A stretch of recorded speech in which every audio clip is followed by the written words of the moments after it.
High Level is a full CRM and marketing platform, and I've used some of the best in the SaaS industry.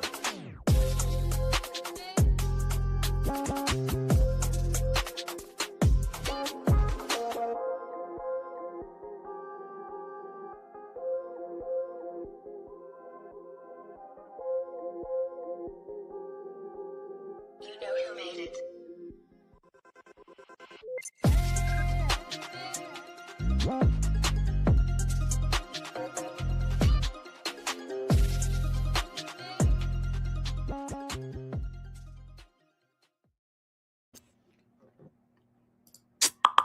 And we are live on LinkedIn, YouTube, Facebook, Twitch. We've got X going and 2 other LinkedIn channels from our guests who we're getting ready to introduce you to. But before we get started, I want to tell you a little bit about Cherry Assistant, StreamYard, and High Level. So let me pull up some QR codes. So first of all, High Level, if you haven't heard of it, is a CRM and marketing automation platform. We've white labeled it here at Reveting as app.reveting.com. So if you are a marketing agency and you want to be able to give all of your clients their own CRM and marketing automation platform where you can easily get in, manage marketing, emails, automations, website, landing pages, that kind of stuff, then High Level might be a really great option for you. Also, if you're just a business looking for a replacement for HubSpot or some of these other more expensive tools, just scan this QR code or go to reveting.com/high level if you are tuning in on podcast and check out High Level. This is the affiliate link. So if you get started on my link, feel free to reach out to us, give us a call. We want to help make sure that you succeed. But if you sign up with Reveting, you will also get your own sub account, meaning you'll have your own CRM and marketing automation platform. So High Level, we'll be talking about them as well as Cherry Assistant tonight. Cherry Assistant is a VA placement company. Now, if you use this QR code or you go to their website at cherryassistant.com and you sign up for a virtual assistant, make sure that you let them know you heard about them through WinsDay for $250 off your first month. Now, what is a virtual assistant, you may ask? And there's 16 of you here. So if you're here tuning in, let us know that you're here by saying hello. I see Priyanshu. Hey, Priyanshu, what's up? Whoa, that's not a very nice comment. So that's not the Priyanshu I know. I'm going to ban that user and delete the comments. Okay. Normally I have someone in the background from Cherry Assistant helping me, but tonight I am doing it all alone. So if you put in bad comments, we're going to whatever. I don't know. That is pretty funny. Thank you. You can't even see my, my boobs. That's what that guy said. Anyway, whatever. There were 16 of you here. Let us know you're here by talking to us in the comments. Talk to us about where you're tuning in from. We also want to know, what is your job? What do you do for a living? Because this is a LinkedIn conversation. We're talking business. We're talking clear messaging, transformational relationships, strategy over execution, and collaboration. So if you're tuning in, let us know how all of that relates to you. But real quick, before I switch over, I want to tell you about one more brand, StreamYard. StreamYard is what we're live streaming from tonight. And if you have ever live streamed, then you know that you can't just do it on LinkedIn without a third-party platform. You can on Facebook, but that technology is not built into LinkedIn yet. And StreamYard is a preferred LinkedIn vendor. They have a full list. StreamYard and Restream are some of the more budget-friendly ones. We like StreamYard. It allows us to be super creative, add intro videos, all that fun stuff. But if you're interested in trying it, here's another QR code. Scan this one right here. This is our affiliate link for StreamYard. Again, if you sign up, I'm happy to help you. I'm seeing that people are signing up on my StreamYard affiliate link from 200 episodes ago. And I'll see new charges coming in of people who obviously heard me talking in this section about StreamYard. And I don't make a lot of money off of it. Obviously, it accumulates after so many people start to sign up. And we did get 10,000 downloads on Spotify just last month. So the podcast is growing. The old episodes are starting to pick up. So I just like to continue to remind people about StreamYard, because obviously we couldn't do what we're doing tonight without it. And many of you listen to this and you decide, hey, I want to start a live stream too. And so you can do it yourself. Just go to StreamYard. But of course, if you don't want to do it yourself, that's actually what Reveting helps you with is this is our flagship show. We've been going live for over almost 4 years now. And so we help other businesses go live on LinkedIn, YouTube, and other channels. So if you don't want to use StreamYard, maybe you want to work with us, but we'll get into that a little bit later because I want to introduce you to our amazing guests.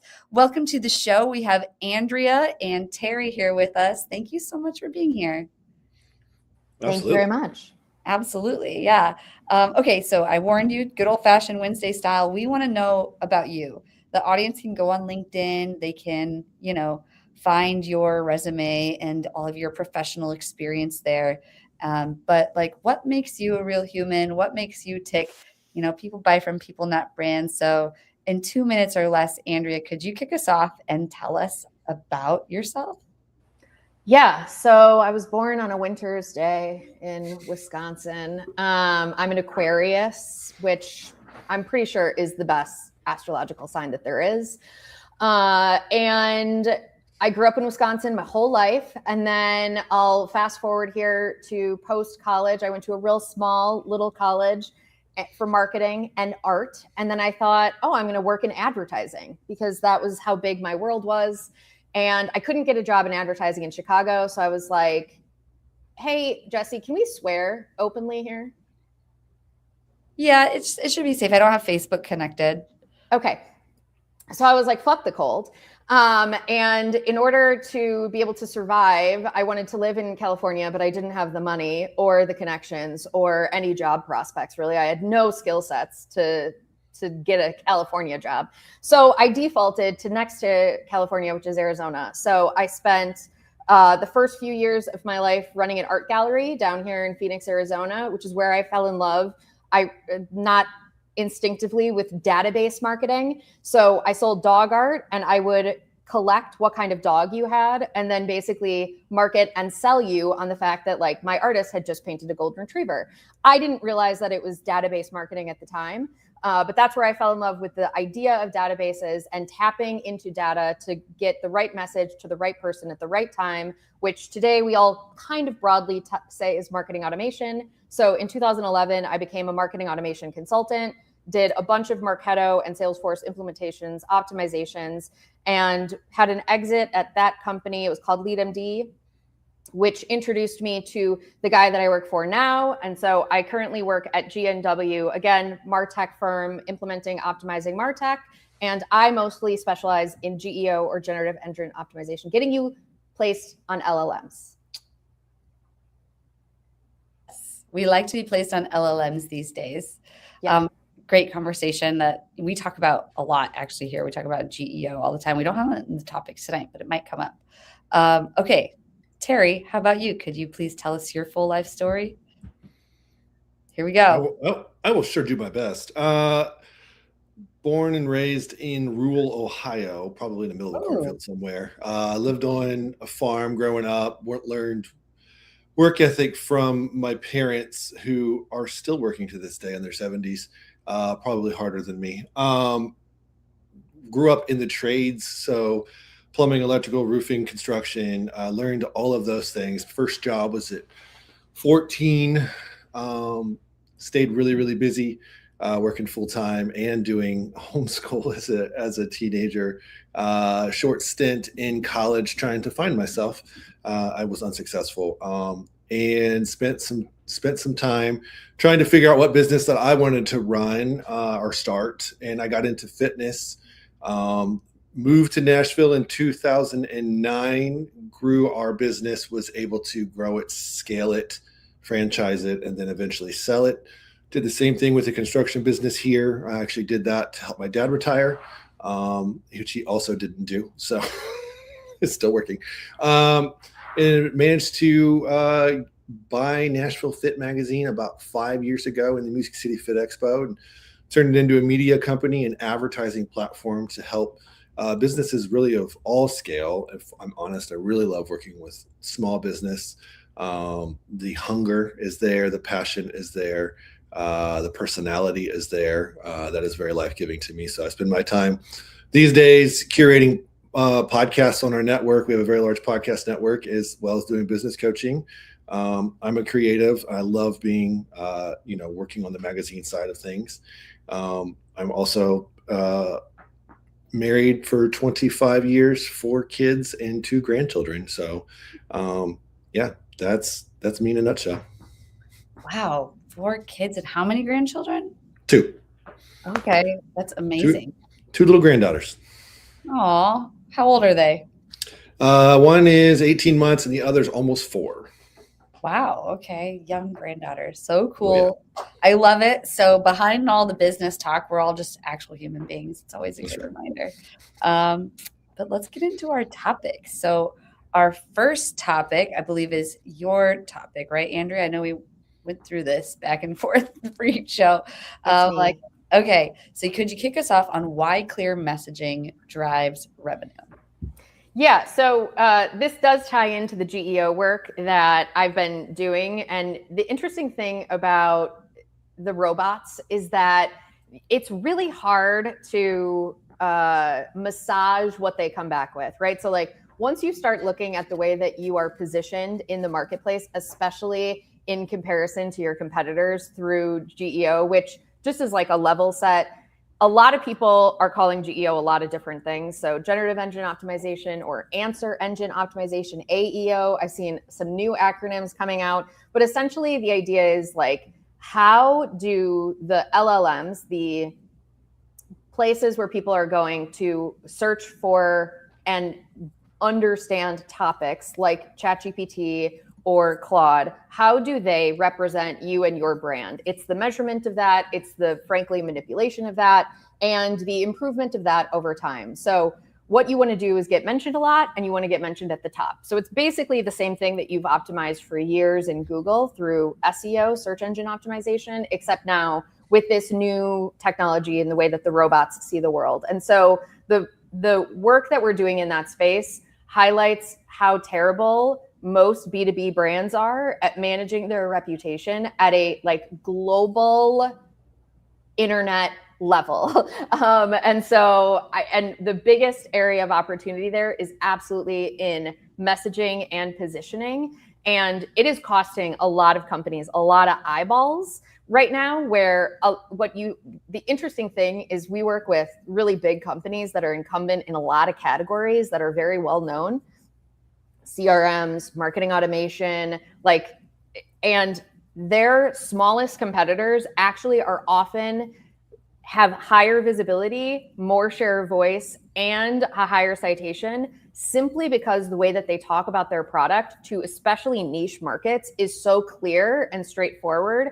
And so I think in the enterprise, and again, I work mostly with B2B companies, in enterprise B2B, the things that we have historically kind of gotten away with, which is hiding our enterprise pricing, right? Like call us or fill out this form in order to get your pricing, in order to talk to a sales rep, the hiding of our product roadmaps, like the hiding of our competitive differentiators in a very straightforward way in product sheets that are not publicly available.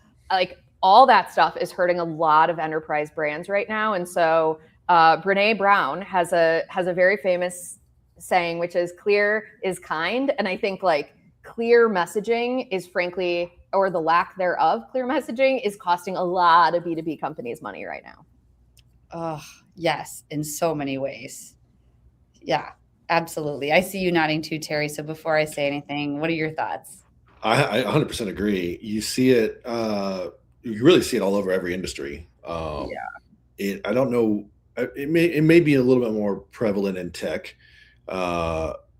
It seems as though they're almost trying to impress their peers and not attract clients. You tend to muddy the waters a little bit too much. Simplification is smart. Simplification does attract, and it doesn't take away from your skill set and your ability to actually perform the duties for your clients. I think that you're 100% right. Like there's beauty in simplicity, people. Yeah. And so it's interesting you say that, because one of our bigger clients said, I came back with all these recommendations about how, you're confusing the robots essentially. And she said to me, I totally get it. I totally agree. But we write all of our content for one person. Anyone who have a guess who they write their content for? for themselves. The CEO. Right. That The tracks. CEO. She said, we write all of our content for our CEO. If I Yeah. put something on our homepage that he does not resonate with, he asks me to change it. So I do think, though, part of what the strategy with her in particular is we use the GEO results to show him just how detrimental that is, right? Like no CEO of a major company wants to see that these little ankle biters in their category are beating them. Like that's embarrassing. You know what I mean? So I think that embarrassment and the data that we can show at least help facilitate the right conversation in a way that I really have not seen happening in lots of other ways that marketers have tried to facilitate this conversation before. Yes, 100%. Yeah, that's brilliant. I think that's amazing. I find that a lot of the time businesses without clear messaging, they have a hard time repeating sales even, like, because to me, product market fit comes along with having a clear message. Like, you know what to say in order to close the deal.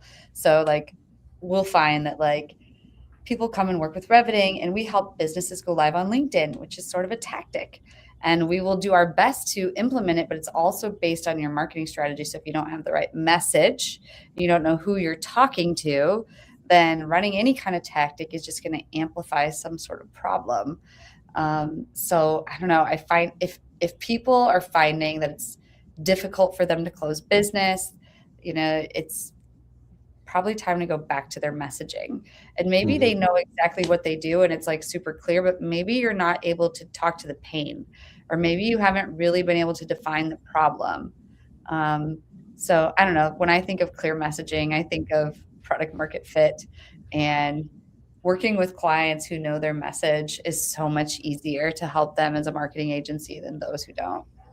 I had a conversation just the other day with a firm that wants to work with us and provide some, higher level things that we don't do. And he must have spent 7 or 8 minutes explaining all of the things they do. And then they'd ask a question and then I would answer the question. They would come back in with another 7 or 8 minutes of more things they did. And it got to the point where they were like, well, what sounds good to you? And it's like, well, you said a lot of things. I'm from the 30-minute call, 5 minutes in, there was something that attracted me. Now I'm trying to remember what that was. And they ended up saying, well, why don't you just tell us what your needs are? And we'll tell you how we can address them. I'm like, that is one interesting way to sell. Yeah. Not very efficient. Yeah, exactly. They're just like, yeah, that's crazy way to sell. Yeah, you're putting all the load on your client when you do that. Right. Do you want your client to define your business? Like, exactly. How do you decide who's a good lead and who's not a good lead? Because part of sales is kind of filtering out some of the bad business. But exactly I digress. Right. Let's get into transformational relationships over transactions. So important in the age of AI. Could you kick us off on this, Terry?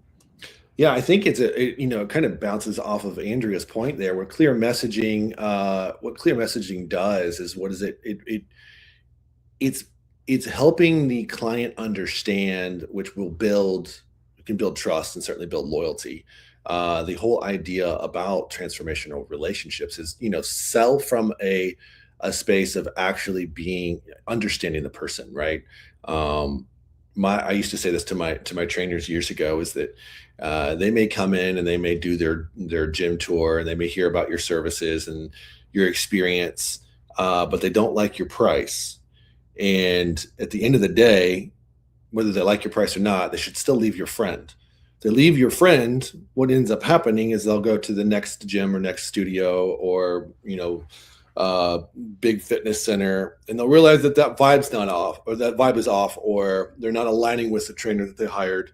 And they'll remember your name. They'll be like, man, I didn't love that price, but I really like that person.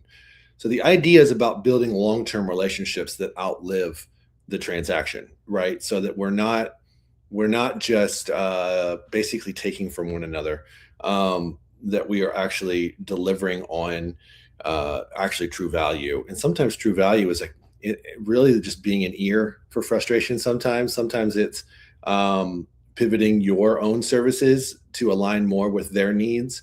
in a way that maybe you didn't think about. So it's checking in, it's having conversations, it's talking to the person, it's actually addressing their fears and concerns, and being able to answer that from a human perspective, and not always with a product, but you do have to make money, right? So there's that does matter. So it's value. Friendship is value. It is loyalty. You're not selling when you're doing that. You're making friends, and that's fun. Like when you're actually really curious and you want to hear about other people's businesses, it's life-giving. 100%. Yeah, that's the best part about business, is, part of just getting to know other entrepreneurs. Like we're all out here just trying to like figure it out and, Right. Build other relationships and learn together, but also like being able to help people like your customers. You're being vulnerable when you reach out for help, right? Like when you're going Yes. after a system or a product and you're putting yourself out there to quote unquote be sold to. It's kind of terrifying, and it can put you back on your heels. It's intimidating on some levels.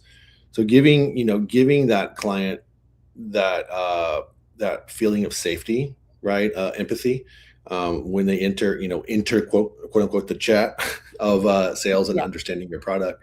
That's just human. It's just human. What's your take on all this, Andrea?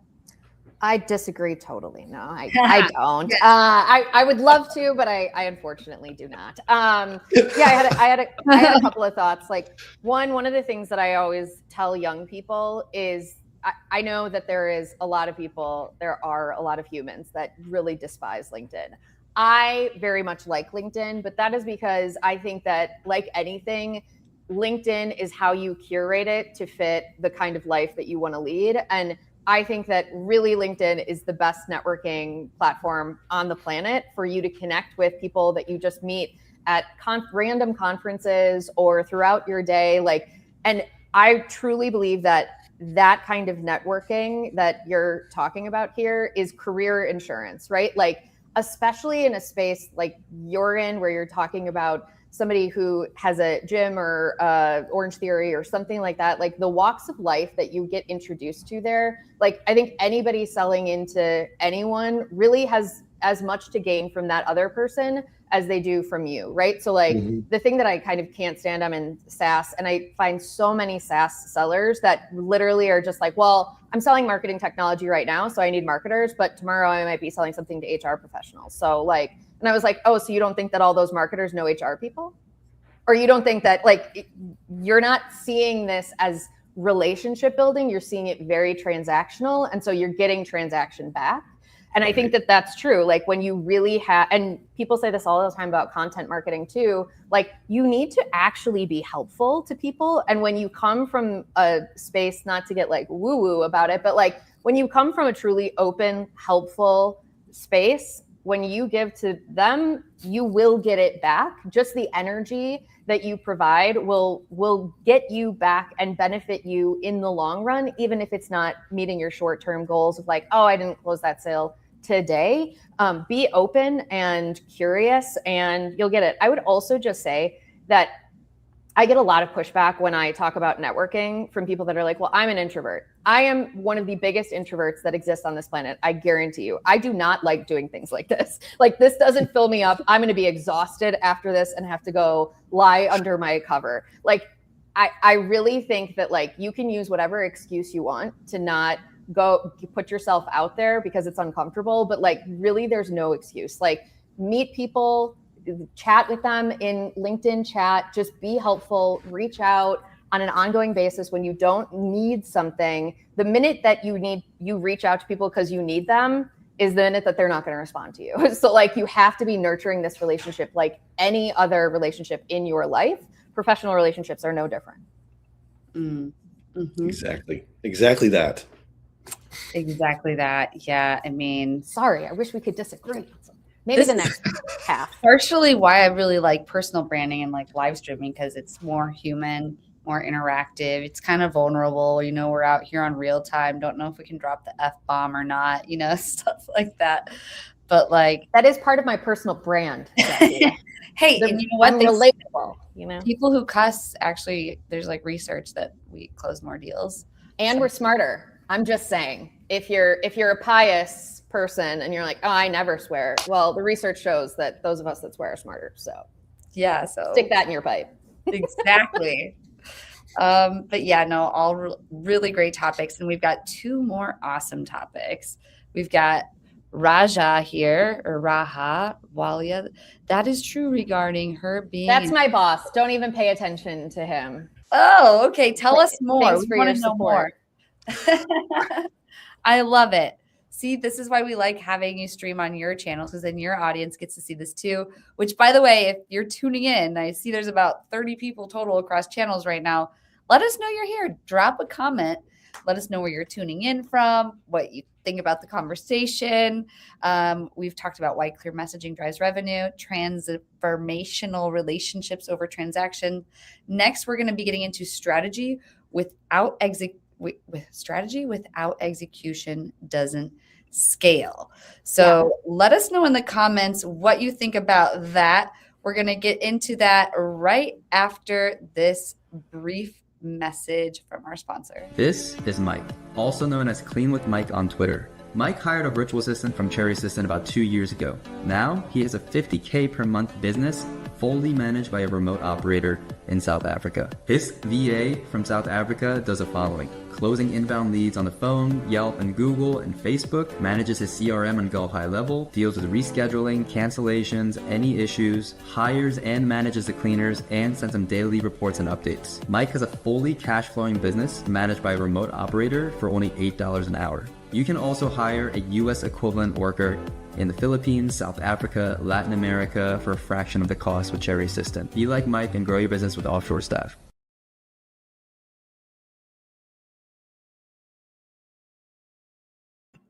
And we've got one more brief ad and we'll be right back.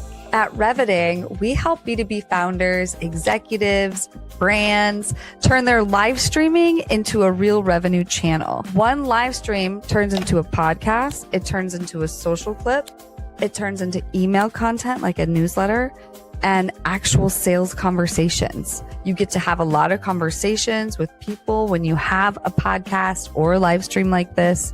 And if you want to be known, trusted, and remembered in your industry without being online 24/7, worrying about your posting, this is what we do. Just head on over to reviting.com and let's build your show. I want to give a quick testimonial for the Reviting team and Jessie. I was really nervous about doing lives. And so thanks to Jessie and her team, I've now been doing them for, I think, 7 or 8 months now. The other thing is they very much have helped me increase my reach and online presence. So thank you, Reviting and Jessie. One of the problems that we struggle with is getting our brand out there. What Jessie and her team have been able to do for us is to take advantage of LinkedIn and the idea of going live on LinkedIn and using that platform to its fullest extent through the way they're able to take the live event and break it down into bite-sized posts. Your team shows up very organized. They were able to take what was limited in terms of how our brand shows up,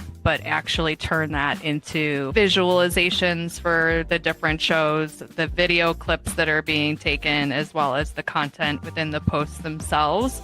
Jessie, I love what you and the team do. You make it so easy for me to get in, have a meaningful conversation with some amazing guests, and then watch the post-production. But I've been picking up 50 followers a day just because that content is resonating so well.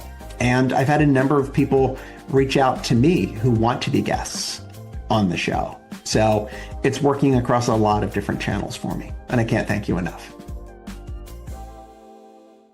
We gotta love the WinsDay testimonials. But anyway, let's get into these hot topics. Okay. Strategy without execution doesn't scale. Can you kick us off on that one, Andrea? Yeah. So GNW is a MarTech firm. And so so this is like sort of an ironic topic for me because my title is Chief Strategy Officer. So you'd think that I'd really love strategy, but I actually despise most people's definition of strategy or usage of it because I find that a lot of executives like to maintain their strategy. I'm strategy. I mostly focus on strategy, which basically means like I don't care about any of the details, which in my opinion is what makes or breaks a tactic in all actuality. So like, I do think that, and this is like very common for our big agencies, right? Like the big four agencies of Accenture's size, it's very classic. Like they'll deliver you pay them 400 grand, they'll deliver you a 400-page deck. And 90% of their ideas in there are totally unrealistic because either your tech stack doesn't support it or your team has no idea how to do it. And I think that like it fundamentally, GNW always focuses on like, okay, but like really, how are we going to get this done? And I think even technologies tend to sell all of the bells and whistles and the dream of what could be possible, right? The art of the possible. And then there is actual reality. There is plausibility in that, which if you have enough time and budget, you can make a lot of that happen. And then there's like probable, right? Like this is how most people end up using a lot of these technologies. And I think that that's like back to the beginning of, you know, where I come from, like just my roots say like, let's just be practical about this, right? Like the down home Wisconsinite in me is like, yeah, that sounds great. It's never going to work. Let's just get something live. And so that's really what we mean when we say that strategy without execution is what there's a statement on our website. There's like a man, Thomas Edison, maybe has some sort of statement about its hallucination. So yeah, I think that the point of this is that execution is critical, and understanding also the technology and all of the logistics and all of those little details either make or break your strategy. Oh, I think you might be muted, Jessie. You are muted. Oh, okay. Well, I was just agreeing there. But what do you think here, Terry? I think you're 100% right. I think the strategy, yeah, I think I liked your comment, Jessie. Like your comment said it so clearly. You can hide behind strategy, which because it's going to bring out clarity, and that's the trick, right? So yeah, I'm with you. I think you're 100% right. There, it forces clarity. I misquoted that entirely. Yeah, no, thank you. It just like came to me, so I had to like type it out in the comments there really fast. Which, if you're tuning in, we want to hear from you too. We've got a quiet crowd out there. Just say hi in the comments, and we'll say hi back.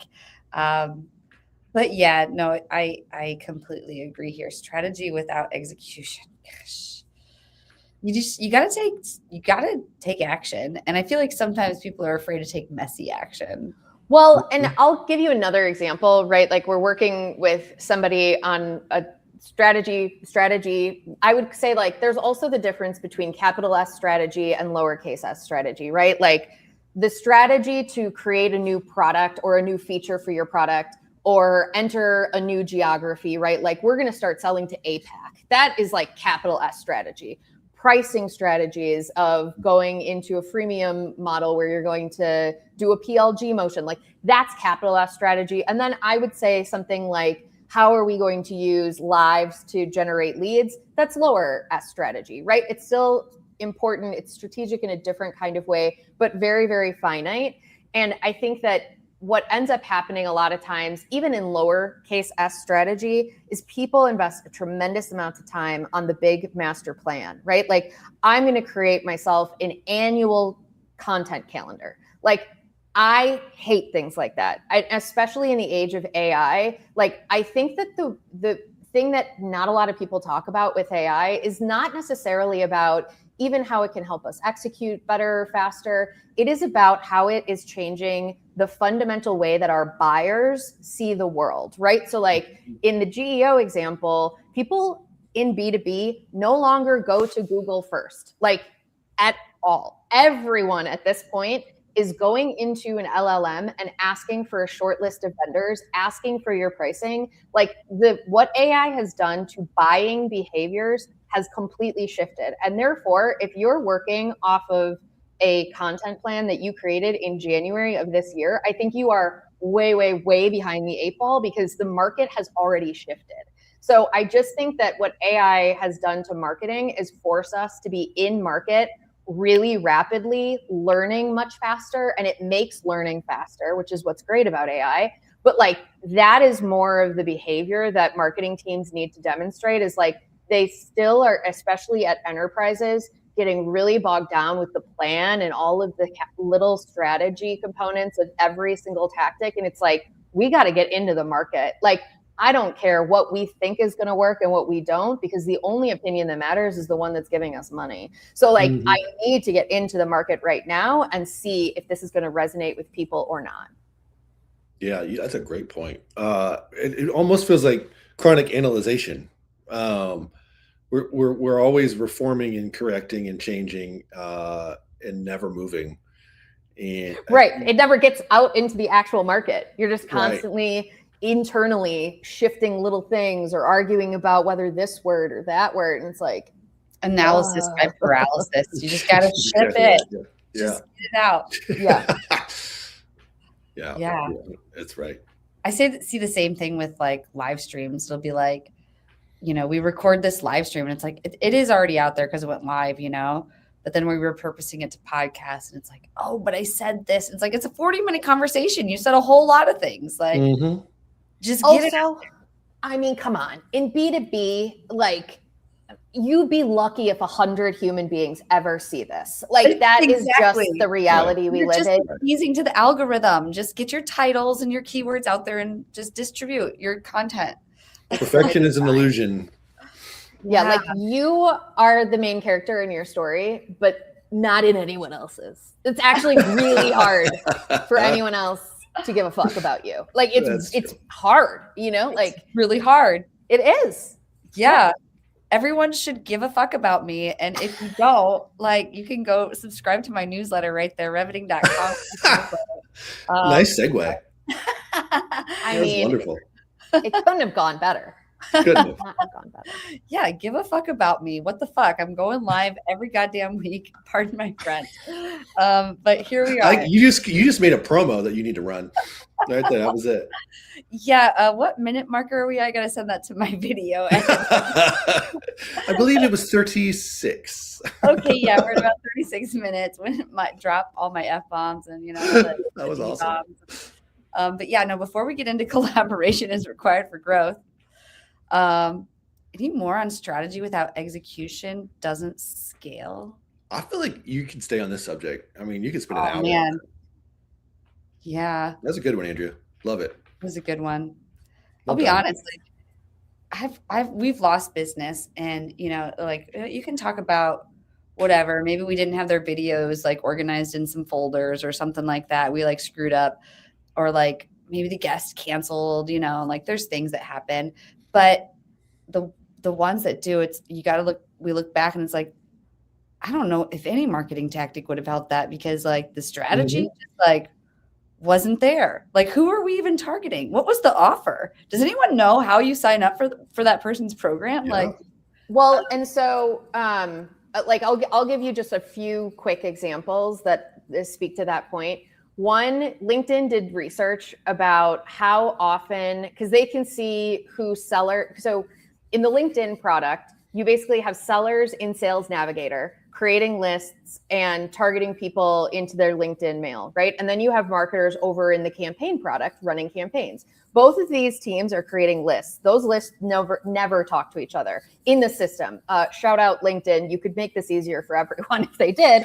But they did research comparing the people on both of those lists. And I'll scrounge it up, but it's abysmal. It's something like under 20% of lists have the same people. So you have marketing targeting one group, sales targeting the other. And that's exactly to your point. It doesn't surprise me at all that when you talk to clients about who we're targeting on this LinkedIn Live, they can't just give you a list of job titles.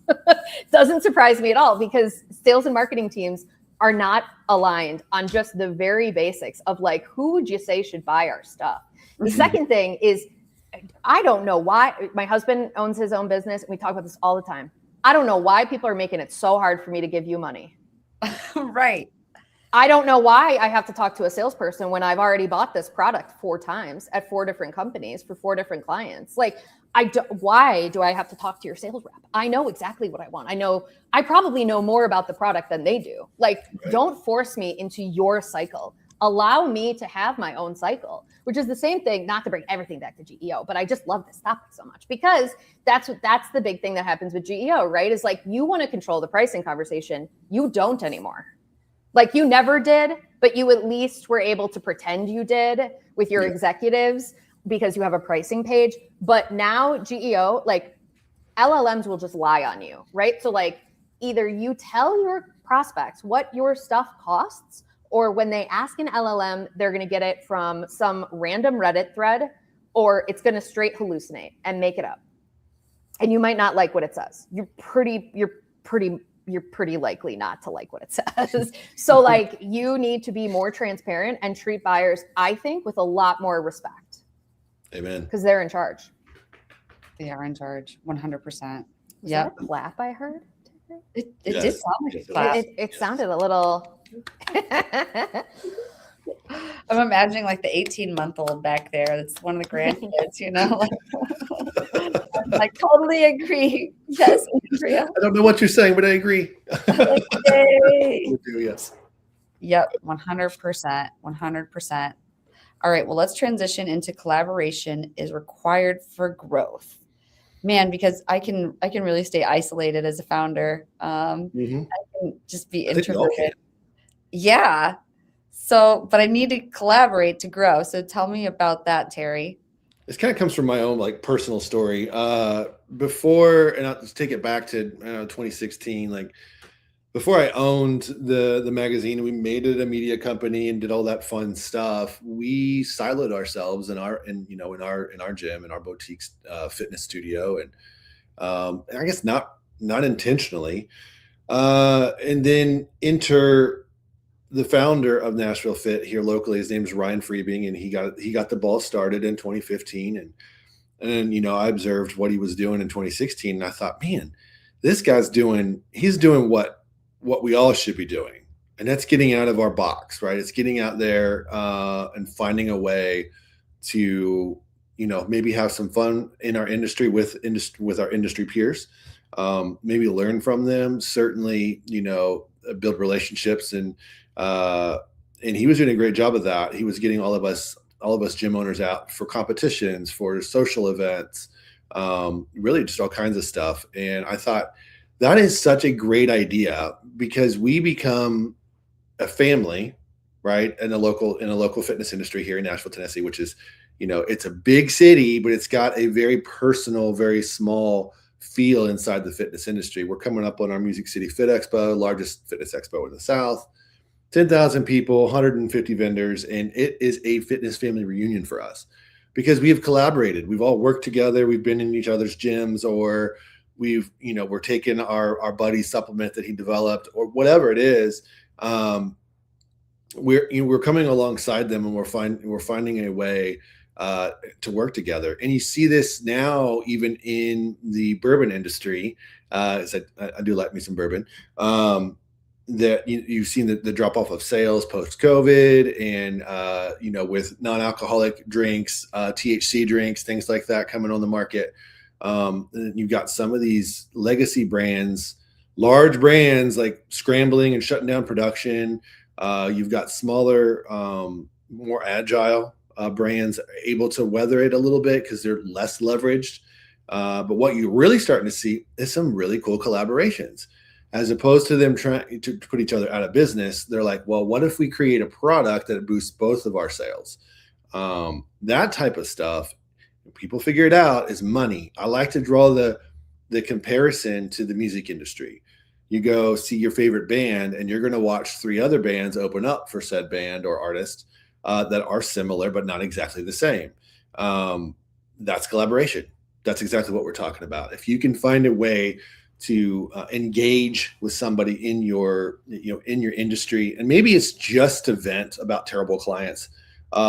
Maybe it's, you don't like what's coming down from the government, or the policies that you have to adhere to.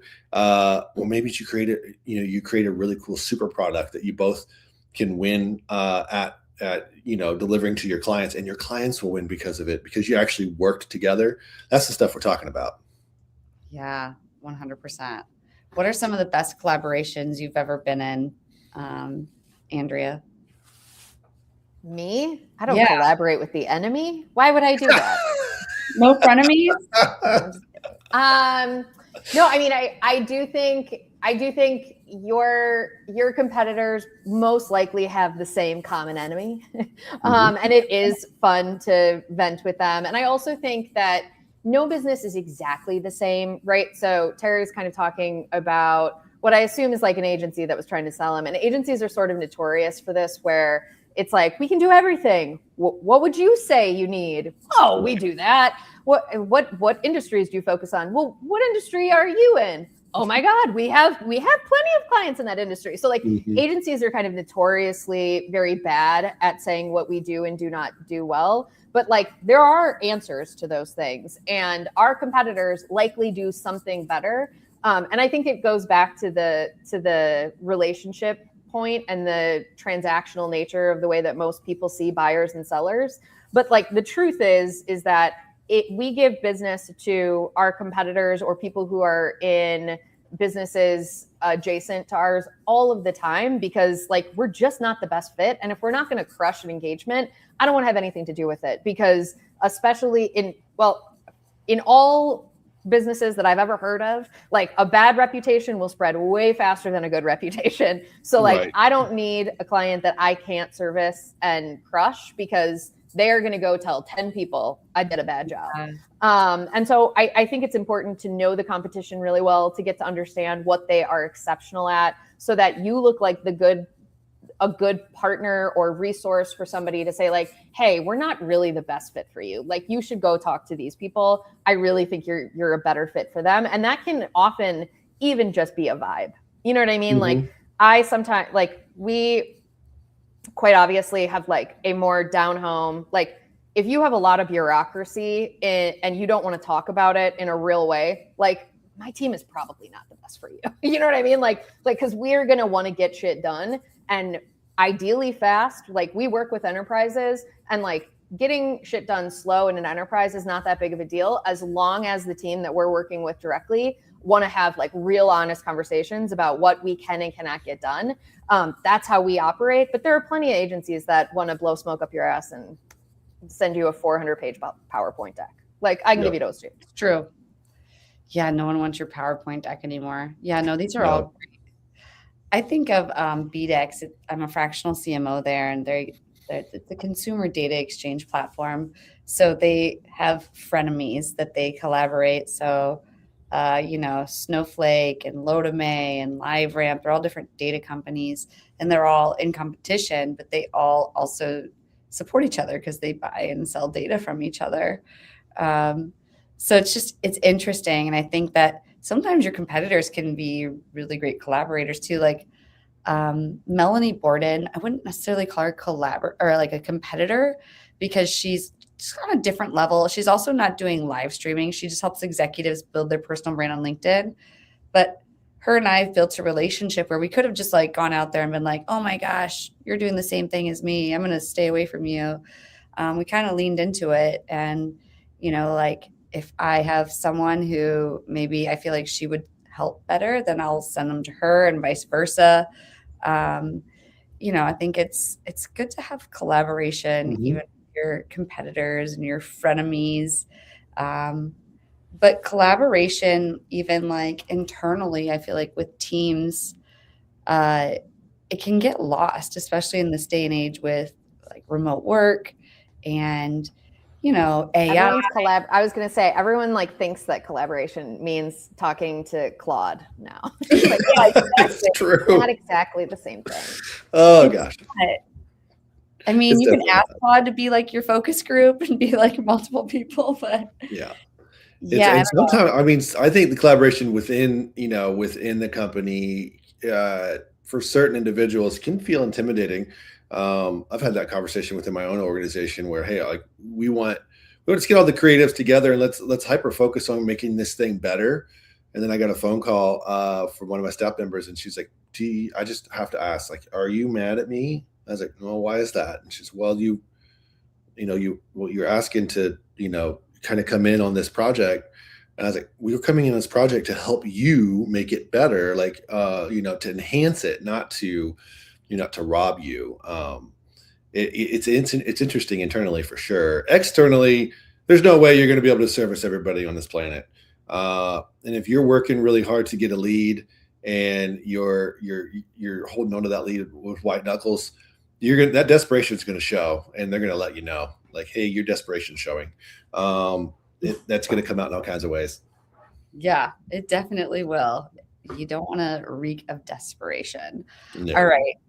Well, this has been a great conversation with our 4 topics, but we got to make sure we get into the guru of the week. So let's get the guru of the week. Ooh, the guru of the week. Ooh. Yeah, for 300 episodes, I sang that every week.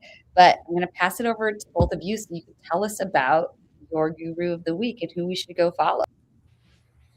I'm going to let Terry go first. I feel like I've been going first the whole day. So please, Terry, after you. Well, I will take that honor and I will deliver. My guru of the week is Tiny Irwin. You can find him on LinkedIn, and Tiny is a good friend of mine.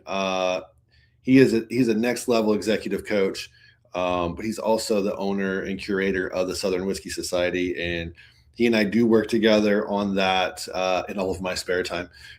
He's a good dude. He's got a great heart, and his 30,000 top-down view on business and how business affects people is inspirational. And I think everybody can stand to learn something there from him in that sense. Good dude.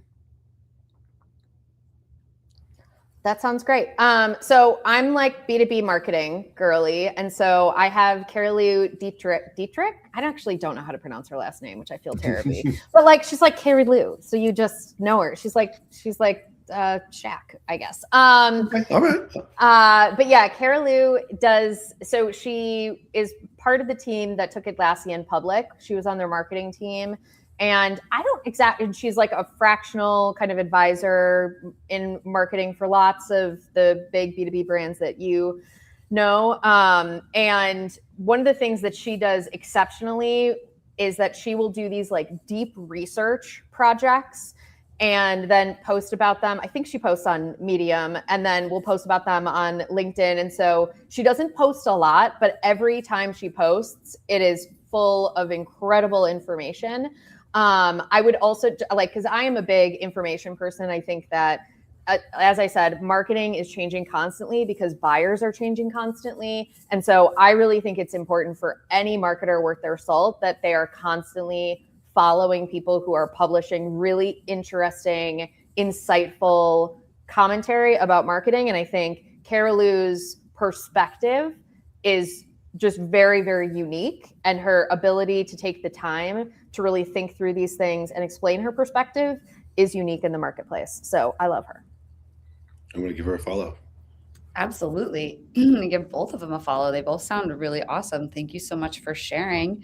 And before we go, we just want to learn a little bit more about you, who both of you serve, how you serve them, and if they could be served by you, how do they reach you? We'll go with Terry first this time. Oh, man.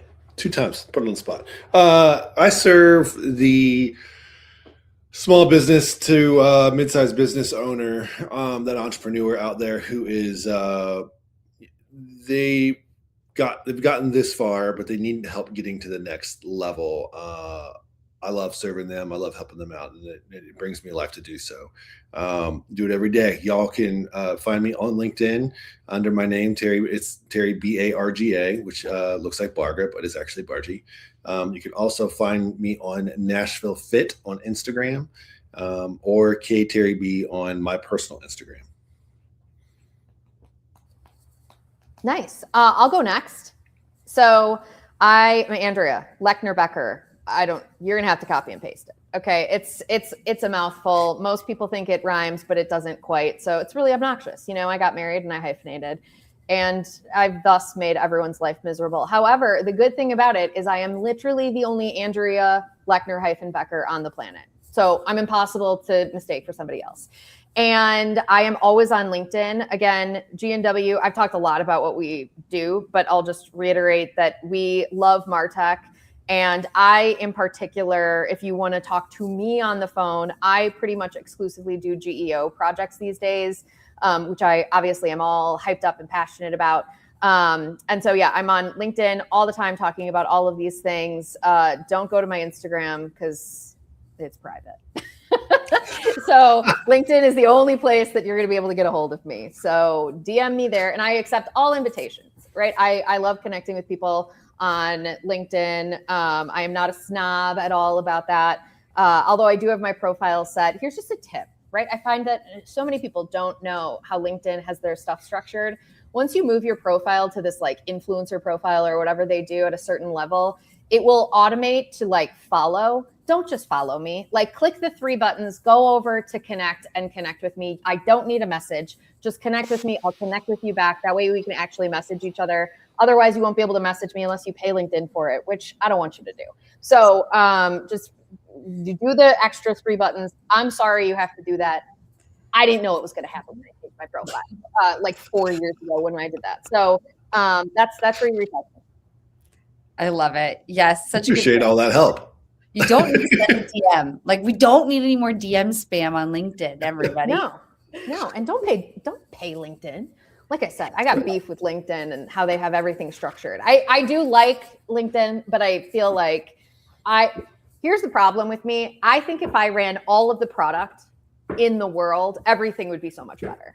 Like LinkedIn as a product would be better. I'm glad I'm not the only one. Yeah, if I ran Adobe's product, it would be better. Salesforce, I could fix in like 4.5 days. I'm pretty sure. I mean, I got lots of ideas.